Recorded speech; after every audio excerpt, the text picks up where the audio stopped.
하나님 말씀은 야고보서 3장 13절부터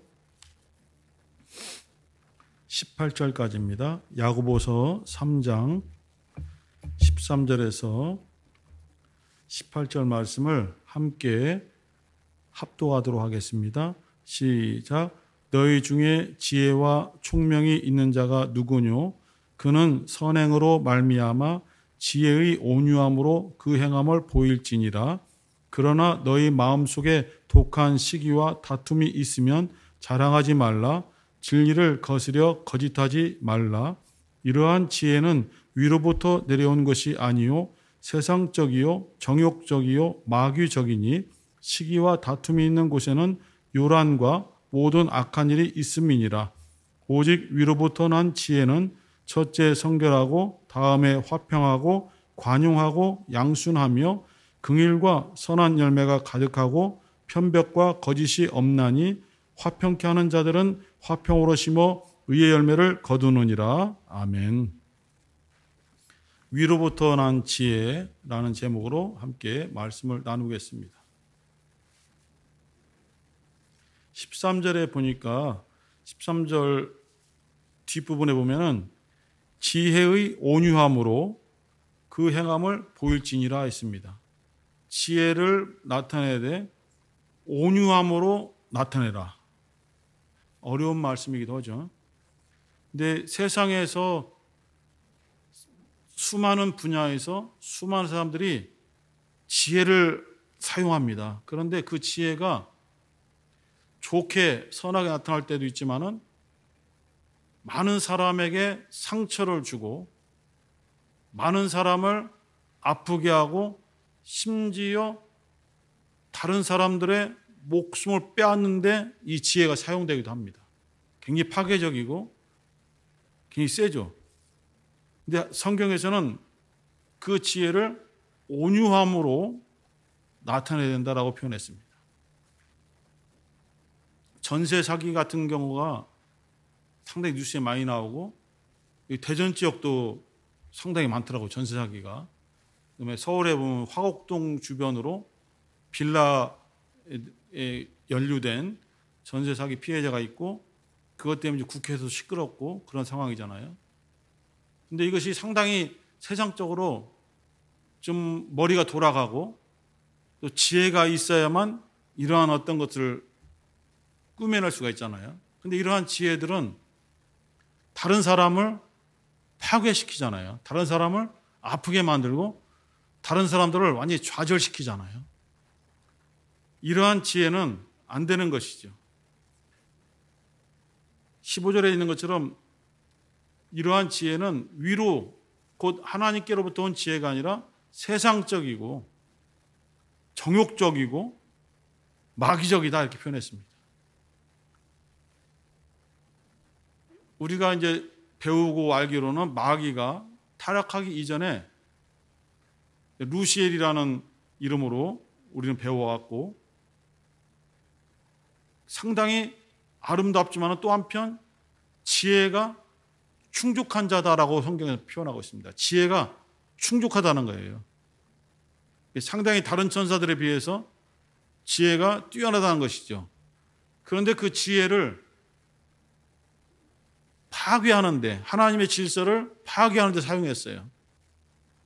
하나님께서는 각 천사들에게 또 우리들에게 우리가 일할 수 있는 지위 그리고 처소를 이렇게 허락해 주셨어요. 그곳에서 최선을 다해서 하나님을 섬기고 하나님의 뜻에 합당하게 순종하며 행함은 하나님께서 기뻐하시는 거예요. 그렇지만 마귀는 자기에게 주어진 처소를 뛰어넘어 버렸어요. 자기에게 해당되는 지위를 넘어섰어요. 왜냐하면 자기는 지금의 환경에서보다는 더 뛰어나게 일할 수 있는 지혜가 있다는 것이죠. 그런데 그 지혜를 하나님께서 인정하지 않으신 거예요. 하나님은 하나님의 영광을 드러내는데 사용되는 지혜를 원하시죠. 하나님의 뜻을 이루는데 힘쓰는 지혜를 원하시는 거예요. 그러나 마귀는 그 지혜를 자기의 영광을 위하여 자기의 욕심을 위하여 자기의 뜻을 나타내는 데 사용했어요. 그래서 그 마귀에 속한 모든 지혜가 세상적이고 정욕적이고 마귀적이다 이렇게 표현하는 거예요. 그리고 14절 후반부에 보면 진리를 거스려서 거짓하지 말라 그랬어요. 마귀는 거짓말장이라고 예수께서 말씀하셨죠. 요한복음 8장 44절에서 마귀는 거짓말장이다. 거짓의 아비다. 그 마귀 속에는 진리가 없기 때문에 그는 진리를 말하지 못하고 자기 것을 말한다. 그런데 마귀가 말하는 자기의 것은 거짓말이다. 이렇게 표현했어요. 남을 속이는 것이라는 것이죠. 마귀에게서 나온 지혜는 남을 속이는 거예요. 진실되지 않은 거죠. 그런데 거짓말을 거짓말인 것처럼 하게 되면 다 사람들이 알죠. 그러나 마치 진실인 것처럼 그것을 교묘하게 말하는 것이 이 세상적인 지혜잖아요. 이 지혜가 어디서 나오는가 했더니 14절에 너희 마음속에 독한 시기와 다툼이 있으면 자랑하지 말라. 바로 시기와 다툼 속에서 이 세상적인 지혜가 나온다는 거예요. 거짓말이 나온다는 거예요. 자랑하지 말라. 자기 시기와 다툼에서 나오는 이 지혜들을 자랑하지 말라. 그러한 총명을 자랑하지 말라. 그러한 탐욕에서 나오는 선행을 자랑하지 말라. 이렇게 표현하고 있어요. 예수님 당시의 바리새인들도 그리고 또 사두개인들도 하나님 말씀에 순종하고 그들이 지혜롭게 행한다고 자기들은 자랑을 했어요. 바리새인은 기도할 때에 하나님이 보시는 곳에서 기도하면 되잖아요. 하나님이 자기 기도를 들으시면 되는 거잖아요. 그러나 하나님이 듣는 곳에는 관심이 없어요. 사람들이 많은 곳에서 기도를 해야 돼요. 그래서 사람들이 바리새인은 저 바리새인은 기도를 많이 하는구나, 열심히 하는구나 이렇게 사람의 칭찬을 받으려고 기도하는 거예요. 사람들에게 칭찬받는 걸 자랑하는 그러한 태도가 바로 바리새인의 잘못된 지혜예요. 사두개인은 부자기 때문에 가난한 자들 앞에서 돕는 구제 행위를 많이 해요. 하지만 다른 사람이 알지 못하도록 모르게 하는 그 선행을 주께서 원하시잖아요. 오른손이 하는 것을 왼손 모르게 하라. 왼손이 하는 것을 오른손 모르게 하라. 이렇게 주님은 선행할 때에도 자기를 드러내지 말고 하라 했는데 사두개인은 일부러 사람이 많은 시장 어귀에 가서 거기서 동전을 막 흘리는 거예요. 자기가 선행을 하고 있다는 것을 사람들 앞에서 자랑하는 거예요. 이런 자랑이 어디서 나오느냐? 독한 시기와 다툼 속에서 나오는 것이다. 이것을 자랑해서는 안 된다. 이렇게 표현하고 있어요. 예수님께서 집을 짓는 비유를 말씀하신 적이 있어요. 어떤 사람은 집을 지을 때에 반석, 아주 단단한 반석에 집을 지어서 바람이 불고 창수가 나고 흔들려도 전혀 무너지지 않고 온전히 버틴다. 그리고 또 어떤 사람은 모래 위에 집을 지어서 빠르고 겉으로 아름답게 짓지만은 바람 불고 창수가 나면은 그 무너짐이 심하니라 이렇게 표현했어요. 그래서 반석 위에 지은 사람은 지혜로운 사람이고 모래 위에 집을 지어서 무너지는 그 사람은 어리석은 사람이라 표현했어요. 그 주님이 말씀은 지혜로운 사람이 뭐냐? 하나님의 말씀을 붙잡고 그 하나님 말씀을 기초로 하여 그 말씀 위에 자기의 영혼을 차근차근히 세워가는 사람이 지혜로운 사람이다 했어요. 그러나 말씀에 근거를 두지 않고 세상 모래알처럼 무너져버리는 세상적이고 정욕적이고 마귀적인 그러한 기초에 집을 짓는 자는 무너져버리는데 그것을 알지 못하기 때문에 그는 어리석은 자다라고 표현했어요.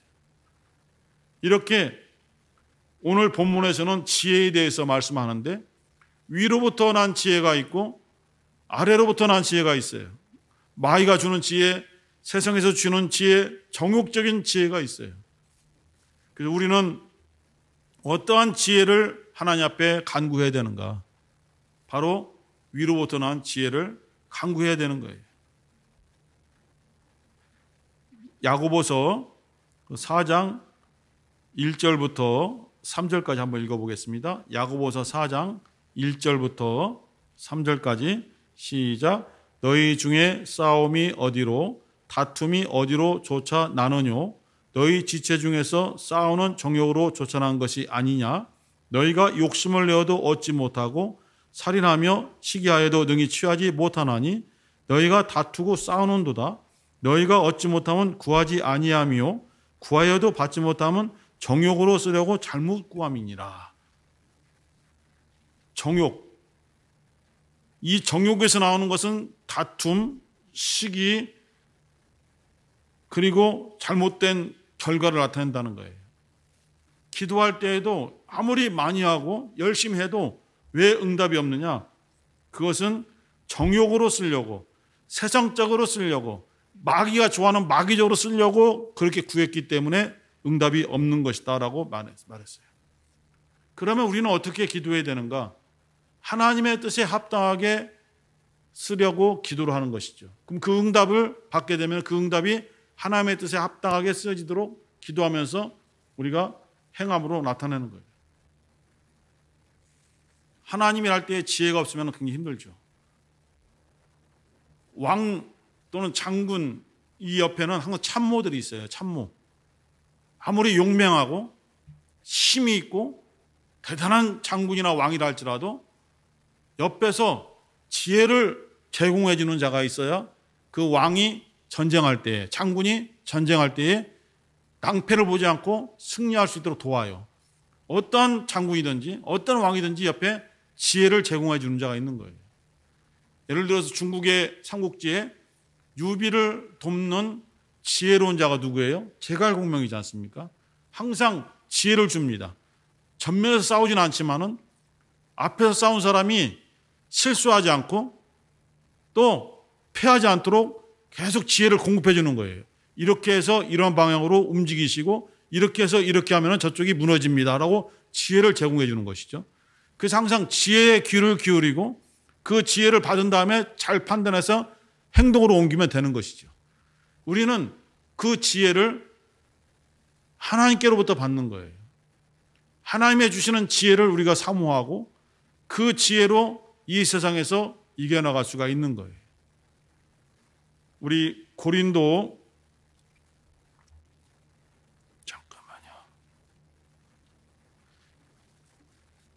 1장, 고린도전서 1장 24절 한번 보겠습니다. 고린도전서 1장 24절과 25절 두 절 함께 읽겠습니다. 시작. 오직 부르심을 입은 자들에게는 유대인이나 헬라인이나 그리스도는 하나님의 능력이요 하나님의 지혜니라. 하나님의 미련한 것이 사람보다 지혜 있고 하나님의 약한 것이 사람보다 강하니라. 여기서는 예수 그리스도가 하나님의 지혜라는 거예요. 예수 그리스도가 하나님의 능력이라는 거예요. 하나님의 미련한 것조차도 사람보다 지혜 있다라고 말하는데 하나님의 지혜는 얼마나 뛰어나겠어요? 하나님의 모든 지혜가 예수 그리스도 안에 있는 거예요. 그 예수께서 그 하나님의 지혜를 우리에게 말씀으로 베풀어 주신 거예요. 주님의 말씀을 듣고 그 말씀을 믿고 그 말씀을 의지하며 기도하며 그 말씀을 순종하게 되면은 그 말씀 속에 있는 하나님의 놀라운 지혜가 나타난다는 거예요. 우리가 구할 것은 예수 그리스도의 말씀이죠. 그 말씀 속에 지혜가 있는 것입니다. 반석 위에 집을 지어라. 반석이 바로 그리스도의 말씀 아닙니까? 예수 그리스도의 지혜입니다. 그 터 위에 집을 짓게 되면은 어떠한 환난과 핍박이 오더라도 흔들리지 않고 견고하게 설 수 있다라고 이렇게 성경은 가르치고 있는 것입니다. 우리의 육신은 육신적으로 빠르게 어떤 것을 받아들여서 기뻐하는 것을 취합니다. 그게 정욕이죠. 짐승들은 육신에 정욕만 있어요. 그래서 다른 짐승들이 죽어도 괜찮아요. 자기가 배가 고파서 그걸 잡아먹으면 되니까. 이것만 있어요. 자기가 취하는 것만 있어요. 육신적인 정욕은. 다른 사람을 전혀 배려하지 않아요. 다른 사람의 아픔에 대해서 공감하지 않아요. 세상적인 지혜는 바로 이와 같은 것입니다. 다른 사람이 상처를 받아도, 다른 사람의 가정이 무너져도, 다른 사람의 인생이 무너져도 전혀 마음에 흔들림이 없어요. 왜? 나만 잘 되면 되니까. 이러한 지혜가 바로 세상적인 지혜고, 이러한 나쁜 지혜로 인해서 많은 사람들이 울고 심지어 목숨을 끊기도 하고 어려움을 당하고 있는 거예요. 그런데 우리가 사모하는 지혜는 주님의 말씀 속에 있는데, 그 말씀 속에 있는 지혜는 내 유익을 위해서만 쓰는 것이 아니라 다른 사람을 살리는 데 쓰는 거예요. 주님의 말씀을, 주님의 지혜를 우리가 사용하게 되면은 다른 사람의 영혼이 살아나요. 그래서 로마서 10장 17절에도 믿음은 들음에서 나고 들음은 그리스도의 말씀으로 말미암느니라 하겠어요. 예수 그리스도의 말씀을 듣고 그 말씀을 깨닫게 되면 믿음이 더 생긴다는 거예요. 믿음이 강건해진다는 거예요. 이 말씀을 전하게 되면 주님의 지혜가 전혀 알지 못했던, 세상에 속해 있던 사람들에게 전해지면 그 사람이 생명을 얻게 된다는 거예요. 그 사람이 정말 영생을 얻게 된다는 거예요. 이러한 위로부터 난 지혜가 우리에게 있기를 야고보 사도는 간절히 기도하면서 원했던 거예요.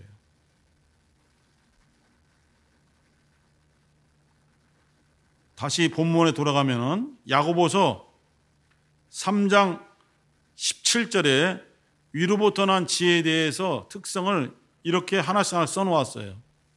야고보서 3장 17절에 보면은 오직 위로부터 난 지혜는 첫째 성결, 화평, 관용, 양순, 긍휼, 선한 열매, 편벽이 없고 거짓이 없는 것이 위로부터 난 지혜다라고 8가지 지혜를 말했어요. 하나님이 주신 지혜는 우리를 성결하게 한다는 거예요.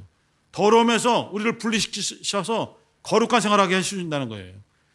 하나님이 주신 지혜는 다른 사람과 화평하게 만든다는 거예요. 그리고 관용, 용서하게 만들고, 양순, 자기 온유하다는 것이죠. 긍휼과 선한 열매가 가득하고 한쪽으로 치우침이 없이, 편벽이 없이, 또 거짓이 없다는 거예요. 이것이 마치 바울 사도가 얘기했던 성령의 9가지 열매랑 거의 비슷한 점이 있어요. 우리 갈라디아서 5장 22절을 한번 보겠습니다. 갈라디아서 5장 22절과 23절을 함께 읽겠습니다. 갈라디아서 5장 22절과 23절 시작. 오직 성령의 열매는 사랑과 희락과 화평과 오래 참음과 자비와 양선과 충성과 온유와 절제니 이 같은 것을 금지할 법이 없느니라. 위로부터 난 지혜와 성령의 열매가 이렇게 통하는 것이 있어요. 주님의 말씀이 역사하는 곳에 바로 성령이 역사하고, 성령이 역사함으로써 나타나는 결과가 성령의 열매잖아요. 이와 같이 성령의 어떤 은사도 중요하지만은 우리가 예수 믿는 사람으로서 생활할 때에, 믿음 생활할 때에 나타나는 성령의 열매가 많은 사람들에게 영향을 미치는 거예요. 선한 영향을 미치게 되는 것이죠. 아무리 믿는다 주장하면서도 그 믿음이 있는 사람이 오히려 다른 사람을 속이고 어렵게 만드는 경우도 있다는 거예요. 경찰이 어떤 두 사람을 잡았어요. 도둑질하는 사람을 잡았어요. 잡아서 신문합니다. 널 도대체 일주일에 몇 번 도둑질하느냐 물어봤더니 그래도 2번은 쉬고 5번 한다는 거예요. 왜 2번은 쉬냐 했더니 주의를 지켜야 되기 때문에 주의를 쉽니다. 그리고 믿음이 얼마 전에 수요예배 나온다는 거예요. 그래서 주일 성수하고 수요예배 이들 빼고는 전부 다 도둑질한다는 거예요.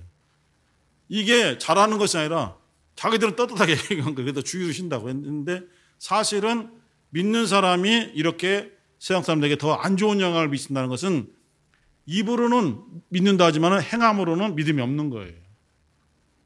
얼마나 많은 크리스찬들이 자기가 예수 믿는 것을 바깥에 드러내면서 다른 사람을 속입니까? 좀 창피한 일이죠. 이건 아주 옛날 얘기인데요. 50하고 저는 TBS가 대학생 때 봤던 기억이 있는데 50 청문회 할 때에 거기 63빌딩 사장님, 회장님, 사모님도 나오고 몇몇 연루된 사람이 딱 나왔는데 전부 다 선서하는 거예요. 성경에 대고 맹세합니다. 성경에 대고 맹세합니다. 절대 그런 일 없다라고. 그러나 나중에 조사 결과 전부 다 죄가 있는 것으로 밝혀졌잖아요. 자기가 예수 믿는 것 때문에 자기가 성경을 여기 내세워서 맹세하고 선서했지만은 거짓을 하는 거예요. 하나님을 두려워하지 않는 것이죠. 성경을 빙자해서 다른 사람을 속이는 거죠. TV를 통해서 생중계에 대해서 온 국민이 보고 있는데도 속이는 거예요. 이와 같이 온전한 믿음은 위로부터 나온 지혜를 통해서 행함으로 나설 때 아까 8가지 위로부터 난 지혜의 결과가 있는 것처럼 성령의 9가지 열매가 이같이 연합이 돼서 나타나야만 진정한 예수의 사람이라고 할 수가 있는 거예요. 우리 모두는 정말 위로부터 난 지혜를 사모하고 우리가 일할 때에 세상에서도 많은 지혜가 많아요. 여러 가지 방법들이 있어요. 노하우가 있어요. 그러나 하나님 앞에 영적인 지혜를 구하고 생명의 지혜를 구하고 진리의 지혜를 구해야만 우리가 온전한 믿음의 길로 나아갈 수가 있는 거예요. 오늘 야고보 선생이 우리에게 주신 것처럼 너희들은 위로부터 난 지혜를 구하라. 세상에서 나오는 것을 구하지 말고 그건 세상적이고 정욕적이고 마귀적이어서 파멸시키고 파괴시키고 다른 사람의 정말 인생을 망가뜨리는 일을 하지만은 위로부터 난 지혜는 바로 너희들을 성결케 만들고 여러 가지 많은 그 열매를 맺는 것처럼 생명으로 이끄는 그런 결과를 가져오니 위로부터 난 지혜를 구하라라고 권고하고 있습니다. 신앙사 하실 때에 항상 믿음으로 기도하실 때에 내게 위로부터 난 지혜를 허락하옵소서. 우리 가정에 위로부터 난 지혜를 허락하옵소서. 우리 가족들 모두가 다 위로부터 난 지혜를 통해서 그들의 인생길을 주님과 함께 걸어갈 수 있게 도와주세요. 이렇게 기도하면서 살아가는 거예요. 이 시간 우리가 함께 기도하실 때에 하나님 아버지, 세상 사람들은 세상 가운데서 다른 사람이 무너져도 자기만 잘 되려고 세상적인 지혜를 구하고 정욕적인 지혜를 구하고 마귀적인 지혜를 구하지만 우리들은 오히려 다른 사람을 살리는데 그 지혜를 사용해야 되겠사오니 위로부터 난 지혜를 우리에게 허락하여 주옵소서. 주여 한번 부르시고 기도하겠습니다. 주여.